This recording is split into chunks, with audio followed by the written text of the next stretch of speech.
स्पर्धक कोड क्रमांक 71 आपण तयार आहात? आपली वेळ सुरू होत आहे आता. नमस्कार. भारताचं संविधान जगाच्या इतिहासाच्या एका अंधार युगात लिहिलं गेलं होतं. त्यावेळेसचा प्रत्येक मोठा देश हा शोषण, दडपशाही आणि हिंसाचारावरती आधारलेला होता. ब्रिटन व फ्रान्स नुकतेच वसाहतवादावरती उभे होते, त्यामुळे इतर अनेक देश गुलाम बनले होते. इटली व जर्मनी नुकतेच फॅसिझमच्या विळख्यातून बाहेर पडले होते, त्यामुळे तिथं जे वेगळे, असहमत किंवा अल्पसंख्याक होते त्यांना चिरडून टाकलं गेलं होतं. चीन व रशियानं श्रीमंत आणि मोठ्या लोकांचं टोकाच्या हिंसेच्या मार्गाने दमन केलं होतं. अमेरिका आणि ऑस्ट्रेलियानं तर असा समाज निर्माण केला होता की तिथं कृष्णवर्णियांवरती पद्धतशीरपणे अत्याचार केले गेले आणि त्यांना प्रवाहाच्या बाहेर ठेवलं गेलं. आणि अशा या अंधार युगामध्ये भारतीय संविधानानं मानवतेचा आणि करुणेचा दीप प्रज्वलित केला आणि आमची क्रांती ही शांततामय सुद्धा असू शकते हे संपूर्ण जगाला दाखवून दिलं. भारतीय संविधानानं राष्ट्र निर्माणासाठीचा नवीन मार्ग दाखवला. असा मार्ग जो उपेक्षितांवरती होणारा अन्याय अत्याचार समजून घेतो आणि दूर करतो. असा मार्ग जो शोषणाच्या नाही तर करुणेच्या दिशेने नेतो. असा मार्ग ज्याच्यामध्ये भय नाही तर शांती असते. असा मार्ग जो द्वेषावरती नाही तर प्रेमावरती आधारलेला असतो, जो बहिष्कारावरती नाही तर सर्वसमावेशकतेवरती आधारलेला असतो.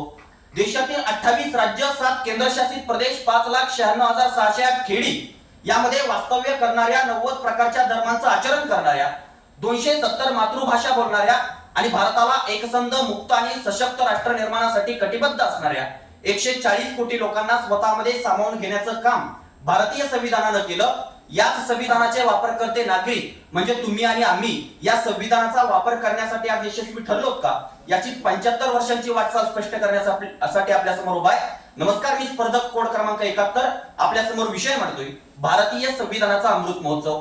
खरं तर संविधानानं भारतीय नागरिकांमध्ये स्वातंत्र्य, समता, बंधुता, समानता, सामाजिक न्याय, अभिव्यक्ती स्वातंत्र्य, माहितीचा अधिकार, त्याचबरोबर ज्या 4 आधारस्तंभांवरती या देशाची लोकशाही उभी आहे ते 4 आधारस्तंभ म्हणजे न्यायमंडळ, कार्यकारी मंडळ, न्यायपालिका आणि प्रसार माध्यम आणि लोकशाहीची मार्गदर्शक तत्व या देशामध्ये रुजवली आणि या सर्वांवरती हा देश मोठ्या स्वाभिमानात उभा राहिला. संविधानानं आपल्याला खूप दूरपर्यंत आणून ठेवलं. शांतता, स्थिरता, एकता, व्यक्तीची प्रतिष्ठा, राष्ट्राची एकता, त्याचबरोबर बहिष्कृत लोकांचा खूप मोठा समूह मुख्य प्रवाहामध्ये आणलाच, परंतु नवी स्वप्न पाहण्याचं, नवनिर्माणाचं, सृजनाचं स्वातंत्र्य सुद्धा आपल्याला मिळवून दिलं. म्हणजे सर, स्वातंत्र्याच्या वेळी आपल्या देशातील सामान्य नागरिकांचं आयुर्मान हे 30 वर्ष होतं, आज ते 70 वर्ष झालं. त्यावेळेची साक्षरता ही 16% होती, आज 74% झाली. दरवर्षी प्रति व्यक्ती जे उत्पादन आपण मिळवतो ते 1960 ला 1700 रुपये होतं, आज 1.14 लाखांपेक्षा जास्त झालं. देशामध्ये 1952-53 ला जे अन्नधान्य उत्पादन होतं ते 5.9 कोटी टन होतं, आज 28.1 कोटी टन झालं. देशामध्ये प्रशासन, न्याय, विकास, शिक्षण, आरोग्य, वित्त, संरक्षण, कृषी या प्रत्येक क्षेत्रासाठी अनेक व्यवस्था आम्ही निर्माण केल्या. स्वातंत्र्याच्या वेळी आमच्या देशामध्ये केवळ 1500 खेड्यांमध्ये विद्युतीकरण होतं, आज प्रत्येक गावामध्ये आम्ही वीज आणण्याचं काम केलं. देशामध्ये 84,000 टेलिफोन लाईन्स बसून आम्ही 120 कोटी मोबाईल आणि लँडलाईन्स कनेक्शन निर्माण केले. स्वातंत्र्याच्या वेळी देशामधील 4 लाख किलोमीटर रस्त्यांचं जाळं आज आम्ही 56 लाख किलोमीटर पर्यंत नेऊन पोहोचवलं. देशामध्ये 7 अभियांत्रिकी आणि 10 वैद्यकीय महाविद्यालय होती, आज देशाच्या कानाकोपऱ्यामध्ये महाविद्यालयांचं जाळं निर्माण केलं गेलं. म्हणजे देशामध्ये अस्पृश्यता बेकायदेशीर ठरवण्यात आली. आदिवासी व दलितांना त्यांच्या अत्याचारापासून संरक्षण देणारे कायदे लागू करण्यात आले. न्याय, शिक्षण, रोजगार, अन्न ही प्रत्येक गोष्ट इथल्या नागरिकांना हक्क म्हणून मिळायला लागली. ज्या समाज घटकांना कधी काळी आम्ही शिक्षणापासून वंचित ठेवलं होतं त्या समाज घटकांनी आम्हाला चांगल्या प्रकारचे डॉक्टर, अभियंते, शिक्षण, वैज्ञानिक निर्माण करून दिले. जे समाज घटक कधी काळी उंबरठ्यापर्यंत मर्यादित होते त्या समाज घटकांनी आम्हाला चांगल्या प्रकारचे राष्ट्रपती, मुख्यमंत्री, न्यायाधीश अशा उच्च पदस्थ अधिकारी आणि चांगल्या प्रकारचे सामाजिक नेते निर्माण करून दिले. या देशातील अल्पसंख्याकांना त्यांचा अधिकार आणि त्यांची संस्कृती, त्यांचा धर्म जपण्याचा अधिकार कायद्यामध्ये लागू करण्यात आला. तृतीयपंथीयांसाठी अनेक तरतुदी आमच्या देशामध्ये करण्यात आल्या. मुळात ह्या सगळ्या उपलब्धी कुण्या एका व्यक्तीच्या प्रयत्नामुळे निर्माण झाल्या नाहीत, तर भारतीय संविधानानं मार्गदर्शन केलेल्या भारतीय नागरिकांच्या सामूहिक कर्तृत्वामुळे हे सगळं निर्माण होऊ शकलं. मग भारतीय संविधानाच्या हस्तलिखित प्रती जशाची तशा सुरक्षित राहाव्यात यासाठी राष्ट्रीय भौतिकी शाळेनं गेट्टी कॉन्झर्वेशन इन्स्टिट्यूट या अमेरिकेतल्या संस्थेमधनं किमान 20 डिग्री तापमान राखू शकेल आणि 30% आर्द्रता राखू शकेल अशा 2 काचेच्या पेट्या मागितल्या गेल्या. आणि आजही भारतीय संविधानाच्या लिखित प्रती जशाची तशा सुरक्षितपणे जतन करून ठेवल्या. परंतु त्या संविधानाचा आत्मा जतन करून ठेवण्यासाठी या 75 वर्षामध्ये आम्ही यशस्वी ठरलोत का, याचं उत्तर या संविधानाच्या अमृत महोत्सवी तुम्हाला आम्हाला शोधावं लागणार आहे. म्हणजे निर्भीड न्यायाधीश याच्यावर खन्ना सर म्हणायला लागतात की भारतीय संविधान म्हणजे केवळ कागदाचा एक गठ्ठा नाहीये, तर तो भविष्याचा वेध घेणारा रस्ता आहे. आणि म्हणूनच संविधानकर्त्यांनी त्याच्यावरती स्वाक्षरी केली होती. मुळात संविधानकर्त्यांनी घेतलेलं ते एक प्रकारचं शपथपत्र होतं. ते शपथपत्र होतं मानवी मूल्यांसाठी, पंडित जवाहरलाल नेहरूंनी सांगितलेल्या नियतीच्या काव्यात्मक करारासाठी, महात्मा गांधींच्या वैष्णव जनतो तेने कहिये म्हणणाऱ्या भारतासाठी, डॉक्टर बाबासाहेब आंबेडकरांच्या समताधिष्ठित समाजासाठी. मुळात ते शपथपत्र होतं या देशातील जात धर्म वंश पंथ लिंग या सगळ्या भिंती ओलांडत या देशामधील मानवता धर्म टिकवण्यासाठी. त्या शपथपत्राला तर आपण तडा देत नाही आहोत ना, या प्रश्नाचं सुद्धा उत्तर आपल्याला शोधावं लागणार आहे. म्हणजे सर, देशामध्ये संविधानानं 75 वर्षामध्ये कित्येक उपलब्धी आपल्याला दिल्याही असतील, परंतु त्याचबरोबर आपल्या देशाला स्वातंत्र्य मिळालंय आणि देशाला स्वतःची राज्यघटना आहे आणि त्याच्यामध्ये आपले हक्क दडलेले आहेत. या सुद्धा अजून या देशातल्या कित्येक लोकांना माहिती नाही. मुळात संविधानाच्या 75 वर्षात आम्ही या देशातील नागरिकांना पूर्णपणे संविधान साक्षर सुद्धा करू शकलो नाहीये. म्हणून डॉक्टर बाबासाहेब आंबेडकरांना अपेक्षित असणारा संविधान साक्षर समाज आणि डॉक्टर बाबासाहेब आंबेडकर यांना अपेक्षित असणारी लोकशाही आम्ही या 75 वर्षात निर्माण करू शकलो नाही. म्हणून ते निर्माण करण्यासाठी आता देशातला प्रत्येक नागरिक हे संविधान साक्षर होणं गरजेचं आहे. त्यामुळे उत्तम कांबळे म्हणतात त्याप्रमाणे नागरिक शास्त्रासारख्या विषयामध्ये पैकीच्या पैकी मार्क्स मिळून कधीच उत्तम नागरिक बनता येत नसतं. त्यासाठीचा मार्ग हा संविधानातनं जात असतो. या संविधानाच्या मार्गातनं प्रत्येकानं गेलं पाहिजे आणि उत्तम नागरिक बनलं पाहिजे आणि या देशाला सुजलाम सुफलाम केलं पाहिजे. ते येत्या काळात प्रत्येक जण करेल एवढाच माफक आशावाद. मनपूर्वक धन्यवाद. कोड क्रमांक 71 साठी लागलेला वेळ आहे 6 मिनिट 34 सेकंद. 6 minute 34 second. स्पर्धक कोड क्रमांक 75 यांनी पुढे यायचंय.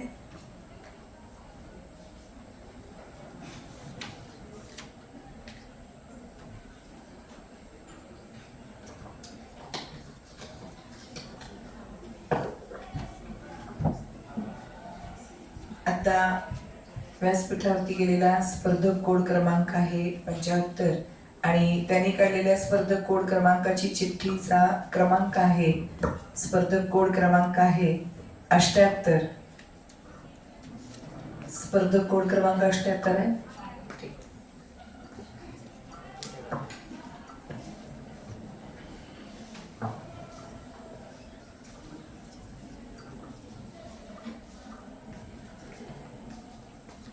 स्पर्धक कोड क्रमांक 75, आपण तयार आहात? आपली वेळ सुरू होत आहे आता. नमस्कार. 15 ऑगस्ट 1947 ला आपला भारत देश स्वतंत्र झाला. ब्रिटिशांचा युनियनच्या खाली उतरवण्यात आला आणि भारताचा तिरंगा फडकवण्यात आला. अनेक धर्म, हजारो जाती, अगणित भाषा, आहार विहार, आचार विचार, प्रकृती संस्कृती अशा विविधतेने नटलेल्या भारत देशाला घटनेच्या एका छत्राखाली आणण्यासाठी आपण संविधान स्वीकारलं. खरं तर संविधान म्हणजे भारतीय समाज लिहित असलेली एक चालती बोलती कविताच. जगभरामध्ये लोकशाहीची शोध यात्रा सुरू असताना 20व्या शतकाच्या मध्यावर भारतानं गवसणी घातली संविधानाला आणि सुरू झाला एक अद्भुत प्रवास. स्वातंत्र्य, समता आणि सहभावाच्या साक्षीनं न्यायाची कास धरत लोकशाही, समाजवाद आणि धर्मनिरपेक्षतेच्या रस्त्यानं अंधाराला दूर सारत प्रकाशाला कवेत घेणारा हा आसमंत संविधानाच्या कंदिलाने उजळून निघाला, ज्याला आता 75 वर्ष पूर्ण झाली आहेत. याच भारतीय संविधानाच्या अमृत महोत्सवी वाटचालीवरती बोलण्यासाठी उभा आहे. कोड क्रमांक 75, विषय बोलतोय भारतीय संविधानाचा अमृत महोत्सव. मित्रांनो, भारताबद्दल बोलत असताना विन्स्टन चर्चिल असं म्हणायचे की भारत हा देश नसून तो फक्त आणि फक्त लोकसंख्येचा एक समूह आहे. गेल्या 75 वर्षामध्ये या भारतीय संविधानानं या लोकसंख्येच्या समूहाला एकत्रित तर बांधलंच, परंतु जात, धर्म, भाषा, प्रांत, लिंग यांसारख्या संकुचित निष्ठांच्या चौकटीमध्ये अडकलेल्या समाजाला अंधारातून प्रकाशाकडे, अविवेकाकडून विवेकाकडे, रूढिवादातून बुद्धिवादाकडे, विषमतेतून सहिष्णुतेकडे, भेदातून अभेदाकडे जाण्याचा मार्ग या संविधानानं दाखवलेला पाहायला मिळतो. की ज्या संविधानानं या समाजामध्ये आधुनिकतावादी, मानवतावादी, समतावादी, विज्ञानवादी, पर्यावरणवादी, बुद्धिप्रामाण्यवादी विचार रुजवण्याचं काम केलं. म्हणून संविधान हे मला महत्वाचं वाटतं. मित्रांनो, भारतीय संविधानाचा अमृत महोत्सव असं म्हणत असताना गेल्या 75 वर्षाची या संविधानाची वाटचाल मांडत असताना मला काही महत्त्वाचे टप्पे तुमच्या समोर सांगणं गरजेचं वाटतं. ज्यातला पहिला टप्पा संविधान स्वीकारल्यानंतर, संविधानाच्या अंमलबजावणीनंतर 1950 ते 1967 पर्यंतचा, ज्याच्यामध्ये 21 घटना दुरुस्ती करण्यात आल्या. एस.के. गोपालन केस पासून ते गोलकनाथ प्रकरणापर्यंत अनेक महत्त्वपूर्ण निकाल याच कार्यकाळामध्ये सर्वोच्च न्यायालयाने दिले. या कार्यकाळामध्ये संविधानाच्या अंमलबजावणीवरती जास्तीत जास्त भर दिलेला पाहायला मिळतो. त्यानंतर 1968 ते 1977 पर्यंतचा कालखंड महत्त्वाचा वाटतो, ज्याच्यामध्ये मात्र भारताला अनेक संकटांना सामोरं जावं लागलं. याच कार्यकाळामध्ये न्यायिक सक्रियता आणि संसदेशी संघर्ष झाला, कारण याच कालखंडामध्ये भारत युद्ध, आणीबाणी आणि दुष्काळ यांसारख्या संक्रमणाच्या अवस्थेतून जात होता. 42वी घटना दुरुस्ती असो किंवा केशवानंद भारती सारखा महत्त्वपूर्ण निकाल असो, हो याच कार्यकाळामध्ये दिलेला पाहायला मिळतो. त्यानंतर 1978 ते 2014 पर्यंतचा कालखंड महत्त्वाचा वाटतो, ज्याच्यामध्ये मनेका गांधी प्रकरणापासून ते मिनर्वा मिल्स खटल्यापर्यंत, शहामानो प्रकरणापासून ते 2014च्या कोपर्डी प्रकरणापर्यंत अनेक महत्त्वपूर्ण निकाल इथल्या सर्वोच्च न्यायालयाने दिलेले पाहायला मिळतात, की ज्यामुळं संविधानिक नैतिकता आणि संविधानिक सक्रियता निर्माण झालेली पाहायला मिळते. त्यानंतर 2014 नंतरचा कालखंड पुढे पाहायला मिळतो, ज्याच्यामध्ये संविधानाच्या उदारमतवादी व्याख्येवरती भर दिला गेला. 2014च्या पेसा कायद्यापासून तिहेरी तलाक, 370 ते आताच्या एक देश एक निवडणुकीपर्यंत गेल्या 75 वर्षाच्या या संविधानाच्या प्रवासामध्ये अनेक विधेयकं स्वीकारली गेली. अनेक भारतीय सर्वोच्च न्यायालयाने निकाल देण्यात आले. त्या निकालाच्या माध्यमातून आणि विधेयकांच्या माध्यमातून या संविधानाला गेल्या 75 वर्षामध्ये नवनवीन आयाम प्राप्त झालेले पाहायला मिळतात. मग मित्रांनो, गेल्या 75 वर्षामध्ये या संविधानाच्या माध्यमातून अनेक सकारात्मक बदल झालेले पाहायला मिळतात. खरं तर हे संविधान फक्त मानवाच्याच कल्याणाची परिभाषा बोलत नाही, तर हे संविधान प्राणी मात्रांच्या भूतदयेबद्दल आणि पर्यावरणाच्या जागरूकतेबद्दल सुद्धा चर्चा करतं. म्हणून मला संविधान महत्त्वाचं वाटतं. मग मित्रांनो, याच विषयामध्ये गेल्या 75 वर्षाच्या माध्यमातून संविधानकर्त्यांना किंवा संविधानाला अपेक्षित असलेला अर्थ इथल्या राज्यकर्ता वर्गाला गवसला आहे का, याची चिकित्सा करणं सुद्धा मला महत्त्वाचं वाटतं. कारण राजकीय लोकशाही बरोबर ती सामाजिक आणि आर्थिक लोकशाही सुद्धा इथं प्रस्थापित झाली पाहिजे, असं डॉक्टर बाबासाहेब आंबेडकरांचं मत होतं.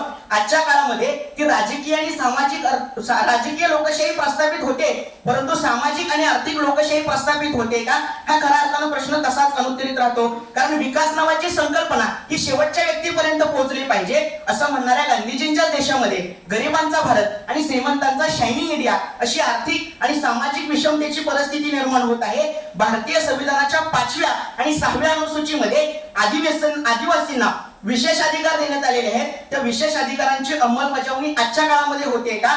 भटक्या विमुक्त जाती आणि जमातीचा प्रश्न असू द्या, अल्पसंख्याकांच्या अधिकारांचा प्रश्न असू द्या, इतकंच काय, व्यक्ती स्वातंत्र्य इज्जतीच्या उंबरट्याला बांधून घुसमटत जगावं लागतं तेव्हा विश्वगुरु नावाची संकल्पना खोटारडी वाटायला लागते. असं म्हणणारे एलजीबीटीक्यू व्यक्तींच्या लग्नाचा समान अधिकार असू द्या, लोकशाही व्यवस्थेतील ढासळती मूल्य व्यवस्था असू द्या, राजकीय सभ्यतेचं आक्रसत जाणारं आजच्या काळातलं स्वरूप असू द्या, असे अनेक प्रश्न गेल्या 75 वर्षानंतर इथल्या संविधानापुढे जेव्हा उभे राहिलेले पाहायला मिळतात ना, तेव्हा आपण आजच्या काळामध्ये संविधान स्वीकारलं, परंतु संविधानाच्या आतल्या संविधानाचं नेमकं काय, हा प्रश्न तसाच अनुत्तरित राहिलेला पाहायला मिळतो. एका बाजूला या संविधानावरती बोलत असताना अशी टीका केली जाते की संविधान हे आपल्या मातीतलं नाही, परंतु याच भारतीय संविधानाला बुद्ध चार्वाकांपासून ते 19व्या शतकापर्यंतची संत परंपरा, विद्रोहाची परंपरा, भारतातले विविध वैचारिक प्रवाह यांची पार्श्वभूमी असलेली पाहायला मिळते. सकळांसी आहे येथे अधिकार ही संत साहित्यातली उक्ती असू द्या किंवा जोशे वांचिल तोते लावो ही ज्ञानोबांची भावना असू द्या, याचा अर्थ या संविधानामध्येच उलगडलेला पाहायला मिळतो. मग मित्रांनो, संविधानाचा अमृत महोत्सव साजरा करत असताना आपण फक्त संविधानाला शोभेचा दर्जा देऊन चालणार नाही, तर संविधानातली जी नैतिक मूल्य आहेत, मानवी मूल्य आहेत, ती आजच्या काळामधल्या समाज व्यवस्थेमध्ये प्रस्थापित होणं ही आजच्या काळाची गरज आहे, असं अनेक संविधान अभ्यासकांचं मत आजच्या काळामध्ये यायला लागतं. त्यामुळे संविधानाचा अमृत महोत्सव साजरा करत असताना फक्त आपण त्याला शोभेचा दर्जा देऊन चालणार नाही, त्याच्यातली नैतिक मूल्य, मानवी मूल्य इथल्या समाज व्यवस्थेत प्रस्थापित व्हावी आणि त्याच्या माध्यमातून बदल व्हावा.